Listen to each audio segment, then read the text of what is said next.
Deer student, welcome to my channel NewLeap. আজ আমি class 10-এর জীবনবিজ্ঞান বিষয়ের তৃতীয় অধ্যায় বংশগতি এবং কয়েকটি সাধারণ জিনগত রোগ সম্বন্ধে আলোচনা করব। তো আজকের বিষয় হচ্ছে বংশগতি বা হেরিডিটি। তো বংশগতি জিনিসটা কি? দেখো, প্রত্যেকটা জীবই জনন প্রক্রিয়ার মাধ্যমে কি করে নিজেদের অস্তিত্বকে বজায় রাখার চেষ্টা করে। আর সেই অস্তিত্বকে বজায় রাখে কিভাবে? অপত্য সৃষ্টির মাধ্যমে। তাহলে যখন এই অপত্য সৃষ্টি হবে, তার মানে কি, জনিত্রী দেহে বা জনিত্রী জীব দেহে যে সমস্ত গুণগুলো থাকবে, যে সমস্ত বিভিন্ন গুণগুলো থাকে, সেগুলো কি হয়? অপত্যের মধ্যে সঞ্চারিত হয় কীভাবে? বংশ পরম্পরায়। যেমন ধরো, মানুষ থেকে মানুষ হয়, আম গাছ থেকে আম গাছ হয়, পাখি থেকে পাখি হয়, ঠিক আছে? তো এইভাবে কি হয়, তারা তাদের বংশগতিটাকে এগিয়ে নিয়ে যায়, বংশগতির ধারাটাকে। তো এই বংশগতির এই যে ধারা বা এই যে ভাবনা, সেটার সত্যতাই প্রমাণ করেছিলেন কে? Gregor Johan Mendel. তিনি কি কোথাকার লোক ছিলেন? অস্ট্রিয়ার। তিনি ছিলেন অস্ট্রিয়াবাসী ধর্মযাজক। তো গ্রেগর জোহান মেন্ডেল এই সত্যতা প্রমাণ করে কি করেছিলেন? আবিষ্কার করলেন কি? বংশগতির সূত্র। তো বংশগতির সূত্রের মাধ্যমেই তিনি বোঝাতে চেয়েছেন, ঠিক আছে? এই বংশগতির যে সূত্রগুলো তিনি আবিষ্কার করেছিলেন, তার নাম অনুসারে এগুলো মেন্ডেলবাদ নামে পরিচিত, ঠিক আছে? তো আসি বংশগতির সংজ্ঞাতে। যে প্রক্রিয়ায় পিতা মাতার বা জনিত্রীর চারিত্রিক বৈশিষ্ট্যগুলি বংশ পরম্পরায় সন্তান সন্ততিতে বা অপত্যের দেহে সঞ্চারিত হয়, তাকে বংশগতি বলে। তাহলে কি? বংশগতি একটা প্রক্রিয়া যার মাধ্যমে কি হয়? পিতা মাতা বা জনিত্রীর চারিত্রিক বৈশিষ্ট্যগুলি বংশ পরম্পরায় কি হয়? অপত্য বা সন্তান সন্ততির দেহে সঞ্চারিত হয়, ঠিক আছে? এটা হলো কি বংশগতি। এবার আসি, যে বিদ্যা অধ্যয়ন করলে বংশগতি সম্বন্ধে জানা যায় তাকে সুপ্রজনন বিদ্যা বা জেনেটিক্স বলে।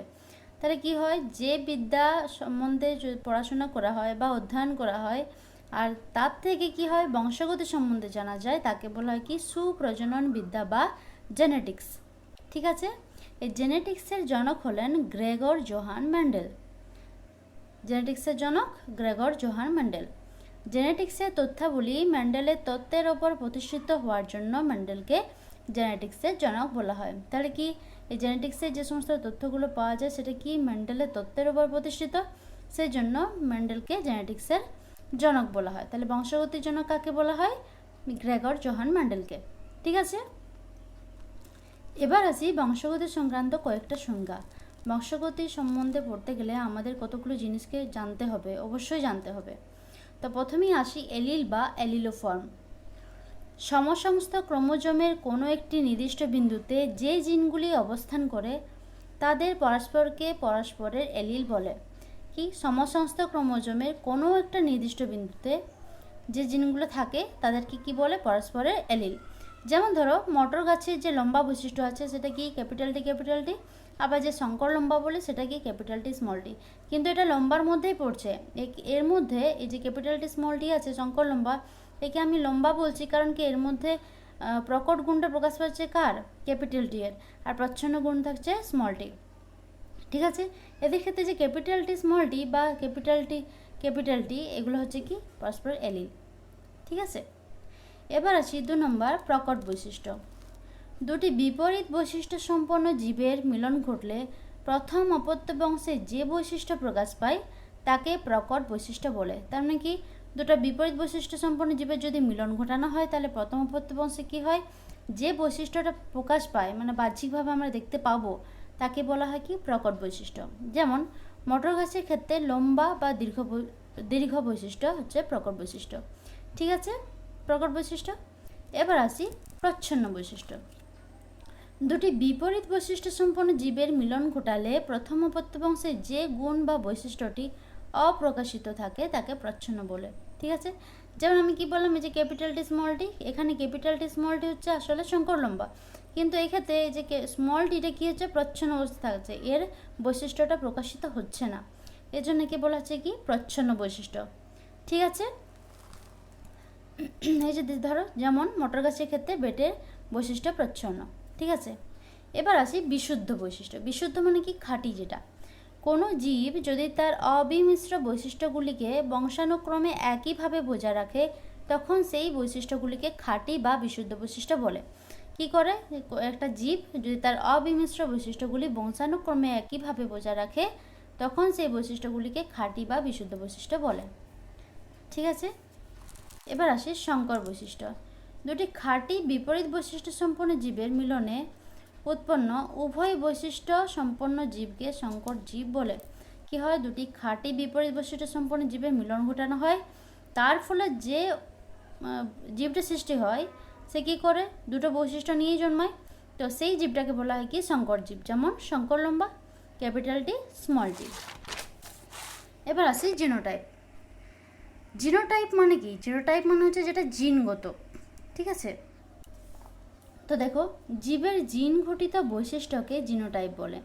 জীবের জিন ঘটিত বৈশিষ্ট্যকে বলা হয় জিনোটাইপ, যেমন শঙ্কর লম্বা উদ্ভিদের জিনোটাইপ, যেটা কি ক্যাপিটাল টি স্মল টি। এবার আসি ফিনোটাইপ। জীবের দৃশ্যমান গুণগুলি বা বৈশিষ্ট্যকে ফিনোটাইপ বলে। তার মানে কি, জীবের যে সমস্ত গুণগুলো বাহ্যিকভাবে আমরা দেখতে পাবো সেটাই হচ্ছে কি ফিনোটাইপ। তাহলে কি, জীবের দৃশ্যমান গুণগুলি বা বৈশিষ্ট্যকে ফিনোটাইপ বলে, যেমন মটর গাছের লম্বা এবং বেটে বৈশিষ্ট্য। ঠিক আছে, এবার আসি হোমোজাইগাস। যখন কোনো জীবের দুটি সমসংস্থ ক্রোমোজোমে একই গুণ বহনকারী জিন থাকে তখন সেই জীবকে হোমোজাইগাস বলে। কি, যখন কোনো জীবের দুটি সমসংস্থ ক্রোমোজোমে একই গুণ বহনকারী জিন থাকে তখন সেই জীবকে হোমোজাইগাস বলে। হোমো কথার মানেই হচ্ছে কি একই রকম, তার মানে কি একই গুণ বহন করছে। ঠিক আছে, এবার আসি হেটারোজাইগাস।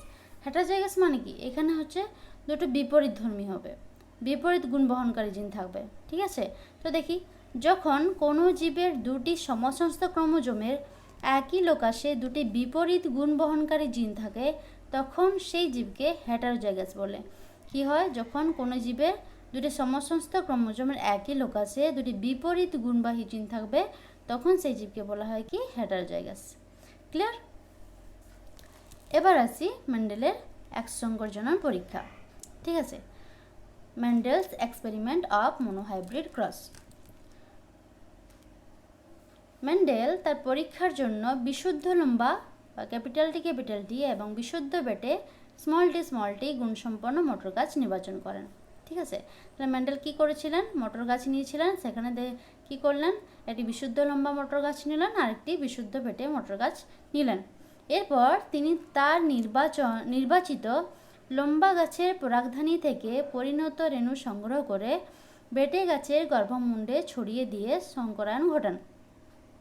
এর ফলে যে বীজ উৎপন্ন হয় তা থেকে সৃষ্ট সব মটর গাছকে মেন্ডেল প্রথম অপত্য জনু F1 বলে অভিহিত করেন।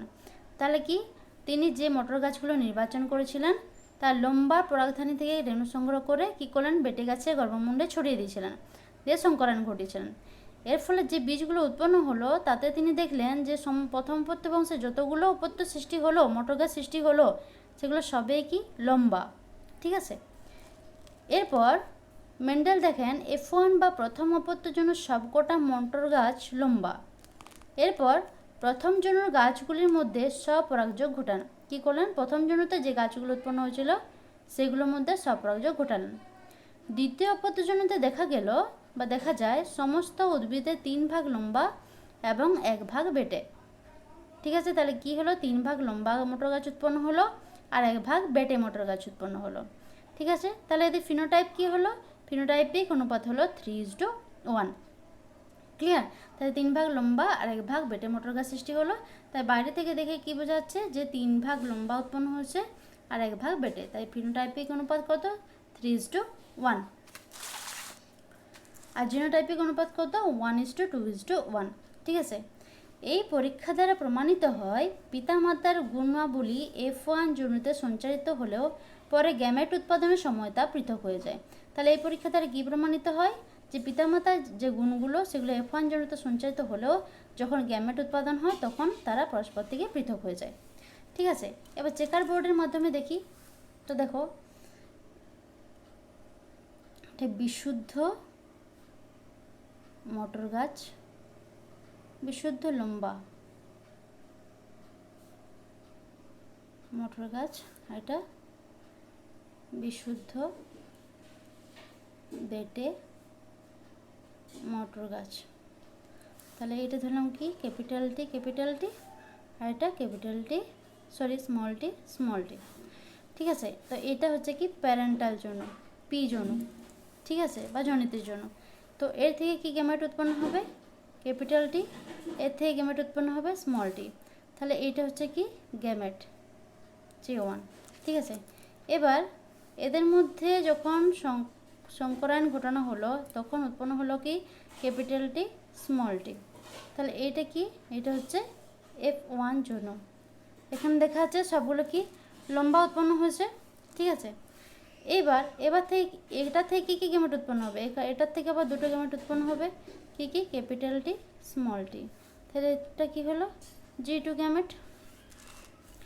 এবার এটা চেকার বোর্ডের সাহায্যে দেখি যে F2 জনুতে কি উৎপন্ন হচ্ছে।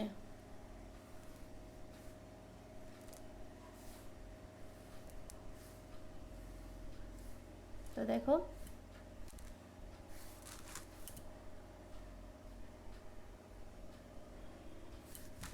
এটা পুরুষ ধরা হয়েছে, এটা স্ত্রী। মানে কি এটা হচ্ছে বিশুদ্ধ লম্বা, একদিকটা বিশুদ্ধ লম্বা বলবো না, এই যে গ্যামেটগুলো উৎপন্ন হচ্ছে সেইটা। তো এদিকে লিখলাম এই ক্যাপিটাল টি, এইদিকে স্মল টি, এদিকে আবার লিখলাম ক্যাপিটাল টি, এদিকে স্মল টি। এবার দেখো কোনাকুনি capital T capital T capital T small T, আবার capital T small T small T small T. তাহলে দেখো এখানে কি হয়েছে বিশুদ্ধ লম্বা, এখানে আরেকটা পথে কি হয়েছে সংকর লম্বা, এখানে কি হয়েছে সংকর লম্বা, এখানে কি হচ্ছে বিশুদ্ধ বেটে। তো দেখো এক ভাগ হচ্ছে বিশুদ্ধ লম্বা, দু ভাগ হচ্ছে সংকর লম্বা, আর এক ভাগ হচ্ছে কি বিশুদ্ধ বেটে। ঠিক আছে, তো দেখো পি জনু বা প্যারেন্টাল জনুতে কি নিয়েছি, একটা বিশুদ্ধ লম্বা মটর গাছ নিয়েছি আর একটা বিশুদ্ধ বেটে মটর গাছ নিয়েছি। ঠিক আছে, তো এদের মধ্যে গ্যামেট এসছে কি, এটাকে ধরা বিশুদ্ধ লম্বা মটর গাছকে টি ধরা হয়েছে, বিশুদ্ধ বেটে মটর গাছকে স্মল টি। ঠিক আছে, তো এখানে লম্বা বৈশিষ্ট্যটা প্রকাশ পাচ্ছে কি ক্যাপিটাল টি দ্বারা, আর বেটে বৈশিষ্ট্যটা স্মল টি দ্বারা। তাহলে এখানে G1 এ গ্যামেট উৎপন্ন হয়েছে কি এর টি, বড় হাতের টি বা ক্যাপিটাল টি, আর এটা হচ্ছে স্মল টি। তো F1 জনুতে প্রথম অপত্য জনুতে কি সৃষ্টি হয়েছে, দেখা গেল যে ক্যাপিটাল টি স্মল টি, মানে একটা সংকর লম্বা মটর গাছ সৃষ্টি হয়েছে। তো সেখান থেকে G2 মানে গ্যামেটে দ্বিতীয়বার যে গ্যামেট উৎপন্ন হয়েছে সেখানে দেখা গেল যে দুই ধরনের হেটারোজাইগাস গ্যামেট উৎপন্ন হয়েছে, সেটা হচ্ছে কি এটা ক্যাপিটাল টি, একটা স্মল টি। তো F1 জনুতে F2 জনুতে দেখা যাচ্ছে কি সেটা চেকার বোর্ডের মাধ্যমে আমি দেখিয়েছি। দেখো তো দেখা যাচ্ছে যে এক ভাগ বিশুদ্ধ লম্বা অপত্য সৃষ্টি হয়েছে, দু ভাগ সংকর লম্বা আর এক ভাগ বিশুদ্ধ বেটে। তাহলে এদের ফিনোটাইপ কত?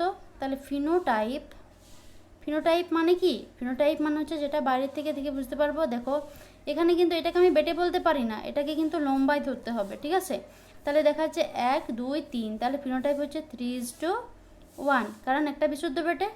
আর জিনোটাইপ কি, জিনোটাইপ মানে যেটা জিনগত সেটা কি এক ভাগ বিশুদ্ধ লম্বা মানে 1:2, দু ভাগ সংকর লম্বা মানে 2:2, আর এক ভাগ বিশুদ্ধ বেটে।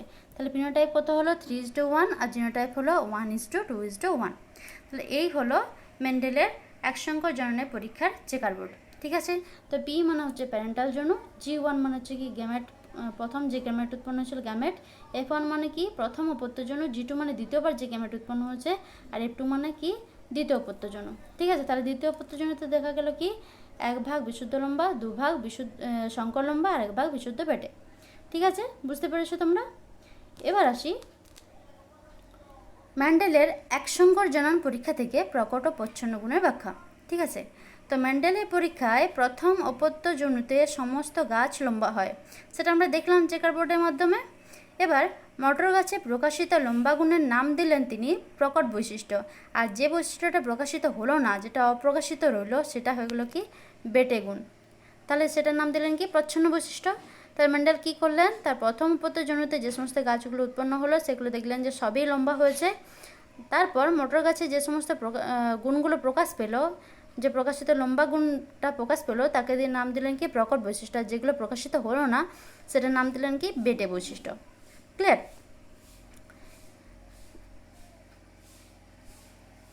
এবার একসংখ্যক জনন পরীক্ষা থেকে প্রাপ্ত যে সিদ্ধান্ত, সেটাকে বলা হচ্ছে কি পৃথকীভবন সূত্র। তো কোনো জীবের এক জোড়া বিপরীতধর্মী বৈশিষ্ট্য একটি জনু থেকে অপর একটি জনুতে সঞ্চারিত হওয়ার সময় একত্রিত হলেও বৈশিষ্ট্যগুলি কখনোই মিশ্রিত হয় না, বরং গ্যামেট উৎপাদনের সময় বা উৎপন্নের সময় বিপরীতধর্মী বৈশিষ্ট্যগুলি পরস্পর থেকে পৃথক হয়ে যায়। সেটা তো আমরা দেখলামই চেকার বোর্ডের মাধ্যমে এক সংকরজন পরীক্ষাতে। তো কি বলেছে, কোনো জীবের এক জোড়া বিপরীতধর্মী বৈশিষ্ট্য একটা জনু থেকে আরেকটা জনুতে সঞ্চারিত হওয়ার সময় একত্রিত হলেও, একসাথে থাকলেও সেগুলো কখনোই কি হয়, মিশিয়ে যায় না, মিশ্রিত হয় না। তারা কি করে, গ্যামেট উৎপন্নের সময় বিপরীতধর্মী বৈশিষ্ট্যগুলি পরস্পর থেকে কি হয়ে যায়, পরস্পর থেকে আলাদা হয়ে যায়। ঠিক আছে, তা তোমরা বুঝতে পেরেছ। এবার আসি, ম্যান্ডেলের পরীক্ষার জন্য মটর গাছ কেন নির্বাচন করেছিলেন, মটর গাছেই তিনি কেন নির্বাচন করলেন, তো সেটা একবার দেখে নিই। তো মটর ফুল উভলিঙ্গ, তাই স্বপরাগযোগ এবং ইতরপরাগযোগ ঘটানো যায়। তাহলে কি, মটর ফুলটা উভলিঙ্গ, তাই সহজে স্বপরাগযোগও ঘটানো যায় আর প্রয়োজনে ইতরপরাগযোগও ঘটানো যায়। 2 নম্বর, মটর গাছে বিপরীতধর্মী বৈশিষ্ট্য দেখা যায়। 3 নম্বর, মটর গাছের প্রতিটি জনুর আয়ুষ্কাল খুব কম হয়, খুব কম সময়ে সংকরায়ন পরীক্ষার ফল পাওয়া যায়। তার মানে কি, এর প্রতিটা জনুর আয়ুষ্কাল খুব কম, সেই জন্য খুব কম সময় কি হয়, যে সংকরায়নগুলো ঘটানো হয় তার ফলাফল পাওয়া যায়। 4 নম্বর, ফুলগুলি আকারে বড় হয়। ঠিক আছে, ফুলগুলো আকারে বড় হয়। 5 নম্বর, জননের ফলে উৎপন্ন সকল সংকর উদ্ভিদগুলি উর্বর হয়। ঠিক আছে, তাহলে এই কারণগুলির জন্য তিনি কি করেছিলেন, মটর গাছকে নির্বাচন করেছিলেন। তাহলে কি, মটর গাছ উভলিঙ্গ হয়, তাই স্বপরাগযোগ বা ইতরপরাগযোগ ঘটানো সম্ভব। মটর গাছে বিপরীতধর্মী বৈশিষ্ট্য দেখা যায়। মটর গাছের প্রতিটা জনের কি আয়ুষ্কাল খুবই কম, তার জন্য সহজে সংকরায়নের যে ফলাফল সেটা পাওয়া যায়। ফুলগুলো আকারে বড় হয় আর জননের ফলে উৎপন্ন সকল যে উদ্ভিদ সৃষ্টি হয়, সংকর উদ্ভিদগুলো, সেগুলো সবাই উর্বর হয়। ঠিক আছে, তো এবার দেখি মেন্ডেল এই মটর গাছের কতগুলো বৈশিষ্ট্য নিয়েছিলেন। তো মেন্ডেল কর্তৃক নির্বাচিত 7 জোড়া বিপরীতধর্মী বৈশিষ্ট্য, তার মানে কি, তিনি 7 জোড়া বিপরীত বৈশিষ্ট্য নিয়েছিলেন। তো প্রথমে যেটা নিয়েছিলেন, গাছের দৈর্ঘ্য। তো গাছের দৈর্ঘ্যের প্রকট বৈশিষ্ট্য হিসেবে নিলেন লম্বা, আর প্রচ্ছন্ন বৈশিষ্ট্য নিলেন বেটে। ঠিক আছে, 2 নম্বর, কাণ্ডে ফুল বা ফলের অবস্থান। প্রকট বৈশিষ্ট্য কাক্ষিক, প্রচ্ছন্ন বৈশিষ্ট্য শীর্ষস্থ। 3 নম্বর, ফলের আকৃতি। প্রকট বৈশিষ্ট্য পরিপুষ্ট, প্রচ্ছন্ন বৈশিষ্ট্য চাপা। 4 নম্বর, ফলের রং। প্রকট বৈশিষ্ট্য সবুজ, প্রচ্ছন্ন বৈশিষ্ট্য হলুদ। 5 নম্বর, বীজের আকৃতি। প্রকট বৈশিষ্ট্য গোল, প্রচ্ছন্ন বৈশিষ্ট্য কুঞ্চিত। 6 নম্বর, বীজপত্রের রং। প্রকট বৈশিষ্ট্য হলুদ, প্রচ্ছন্ন বৈশিষ্ট্য সবুজ। 7 নম্বর, বীজত্বকের রং। প্রকট বৈশিষ্ট্য ধূসর, প্রচ্ছন্ন বৈশিষ্ট্য সাদা। তাহলে এই হলো 7 জোড়া বিপরীতধর্মী বৈশিষ্ট্য। তাহলে মেন্ডেল এই 7 জোড়া বিপরীতধর্মী বৈশিষ্ট্য নির্বাচন করেছিলেন কিসের জন্য, এই বংশগতির সূত্রগুলোকে প্রমাণিত করার জন্য, বা এই বংশগতির সূত্রগুলোকে তিনি দেখিয়েছিলেন এই 7 জোড়া বিপরীত বৈশিষ্ট্য নিয়ে। তাহলে তোমরা বুঝতে পেরেছ যে মেন্ডেল মটর গাছ কেন নির্বাচন করেছিলেন, কতগুলো বৈশিষ্ট্য নিয়েছিলেন। ঠিক আছে, আজ এই পর্যন্তই। ভিডিওটি ভালো লাগলে তোমরা অবশ্যই কমেন্ট করো, লাইক করো এবং সাবস্ক্রাইব করো এবং বন্ধুদের মধ্যে শেয়ার করো। ধন্যবাদ।